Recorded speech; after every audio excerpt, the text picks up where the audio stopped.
Hello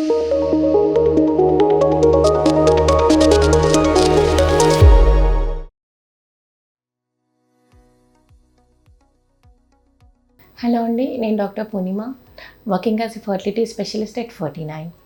so ఈరోజు మనం చాలా వెరీ కామన్ టాపిక్ గురించి మాట్లాడుకోబోతున్నాము. అదేంటంటే వైట్ డిశ్చార్జ్. వైట్ డిశ్చార్జ్ అంటే అందరూ కామన్గా మాట్లాడతారు కదా, తెల్లబట్ట అని. దాని గురించి మనం మాట్లాడుకోబోతున్నాము. అసలు అది ఎందుకు అవుతుంది, దానివల్ల ప్రాబ్లమ్సా, అట్లా అయిన ప్రతి ఒక్కరికి ఇన్ఫెక్షన్స్ ఉన్నట్ట, అసలు ఏంటి, అసలు మన బాడీలో అసలు అది ఎందుకు ప్రొడ్యూస్ అవుతుంది అన్న దాని గురించి ఈరోజు మనం డీటెయిల్గా తెలుసుకుందాము. ఫస్ట్ ఆఫ్ ఆల్ అసలు అది ఎందుకు వస్తుంది, అలా రావడం వల్ల ప్రాబ్లమా అన్నది చూద్దాము. ఏది నార్మల్, ఏది అబ్నార్మల్, ఎప్పుడు మీరు కన్సర్న్గా ఉండాలి, ఎప్పుడు మీరు డాక్టర్ దగ్గరికి వెళ్ళాలి, ఎప్పుడు మీరు భయపడాల్సిన అవసరం లేదు అన్నది నేను క్లియర్గా చెప్తాను. సో జనరల్గా అసలు అది ఏంటి వైట్ డిశ్చార్జ్ అన్నది అంటే, ఇది గర్భసంచి. ఈ గర్భసంచి ఇది సర్విక్స్ అంటాము, ఇది వెజైనా అంటాము. సో ఈ వెజైనాలో వెజైనల్ గ్లాండ్స్ ఉంటాయన్నమాట. ఎట్ ద సేమ్ టైం సర్విక్స్లో కూడా సర్వైకల్ గ్లాండ్స్ ఉంటాయన్నమాట. ఈ సర్వైకల్ గ్లాండ్స్, ఈ వెజైనాలో ఉన్న ఈ గ్లాండ్స్ అన్నింటినీ కూడా మనకి సెక్రీషన్స్ అన్నవి వస్తాయి. ఈ సెక్రీషన్స్ అంటే దీని నుంచి ప్రొడ్యూస్ అవుతాయి అన్నమాట. దీని నుంచి ప్రొడ్యూస్ అయినవి అన్నీ కూడా మనకి వైట్ డిశ్చార్జ్ రూపంలో బయటికి వస్తూ ఉంటాయి అన్నమాట.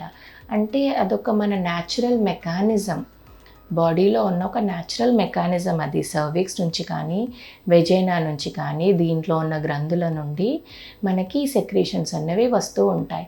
మనకి ఎట్లాగా స్కిన్ మీద అయితే చెమట వస్తూ ఉంటుందో, మన స్కిన్ మొత్తం డ్రై కాకుండా, ఒకవేళ మనకి చెమట కానీ లేదంటే స్కిన్ మీద మనకి ఆయిల్ కానీ ప్రొడ్యూస్ కాకపోతే స్కిన్ మొత్తం డ్రై అయిపోతుంది, ఎండిపోతుంది చర్మం మొత్తం.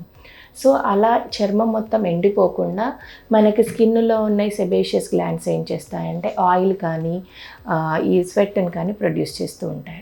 ఎట్ ద సేమ్ టైం అలానే మనకి ఇక్కడ కింద ఉన్న ఈ వెజైనా, ఈ సర్విక్స్ ఇదంతా కూడా డ్రై అయిపోకుండా, ఎండిపోకుండా ఇక్కడ ఉన్న వెజైనల్ గ్లాండ్స్ కానీ సర్వైకల్ గ్లాండ్స్ కానీ సెక్రీషన్స్ని ప్రొడ్యూస్ చేస్తూ ఉంటాయన్నమాట. ఈ సెక్రీషన్స్ అన్నీ కూడా మనకి వైట్ డిశ్చార్జ్ రూపంలో బయటకు వస్తాయి. సో వైట్ డిశ్చార్జ్ అన్నది చాలా క్వైట్ కామన్. అదొక న్యాచురల్ ఫినామినా, అదొక బాడీ మెకానిజం. అది కంపల్సరీగా బాడీలో ప్రొడ్యూస్ అయినప్పుడే మనకి ఈ కింద ఈ వెజైనల్ ఇదంతా ఎండిపోకుండా, డ్రై కాకుండా ఉంటుంది.